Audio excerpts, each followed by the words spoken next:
The classroom pre-order is part of the ReliTil module. It allows the teacher to quickly and efficiently place lunch orders for that day. And they do this by first of all selecting their class, and it takes them through to an order screen which would be shown on the whiteboard.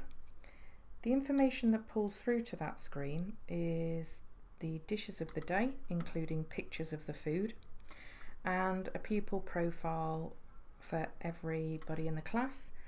Behind their profile sits their dietary requirements, and when placing the orders, the system will match any incompatibility of diet with dish, so it won't allow unsafe choices to be made. The teacher's required to basically talk the children through the options for the day, and they do this by selecting the first option and saying, "Okay class, hands up, who would like fish fingers?"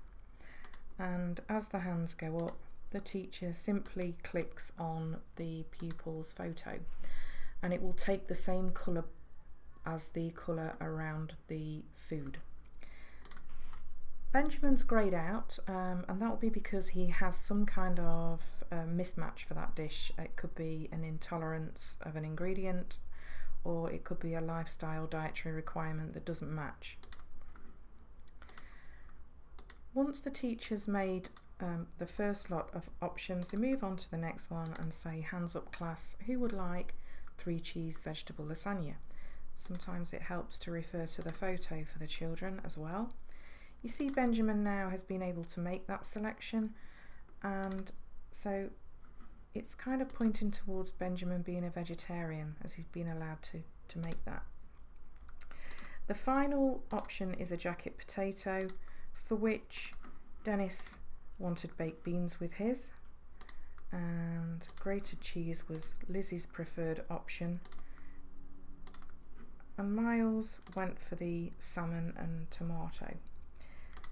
With all selections now being made for main course, teacher moves on to pudding and follows exactly the same process. So hands up class, who would like the apricot and orange cookie? For which, let's say 6 children made that choice. Moving on to fresh fruit, a further 4 children opted for that. Cheese and biscuits was selected by another 4 children, and the final 2 children went for jelly and yoghurt. With all choices made, teacher presses the summary button, which takes them through to a confirmation table. If at this point there's a mistake or a child wants to change their mind, teacher can go back and override. But if all's present and correct, they click on the confirm orders button. The screen will thank them for placing that order and remind them that they could place an order for themselves. So they pick the name from a drop down box, and they get the selections for the day, which could be different or could be the same as the children's menu.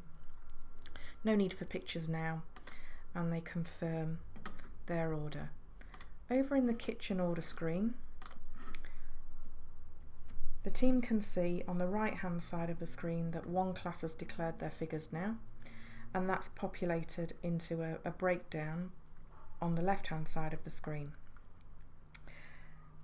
As all the classes declare, these numbers change and the kitchen know exactly what they're producing for the day.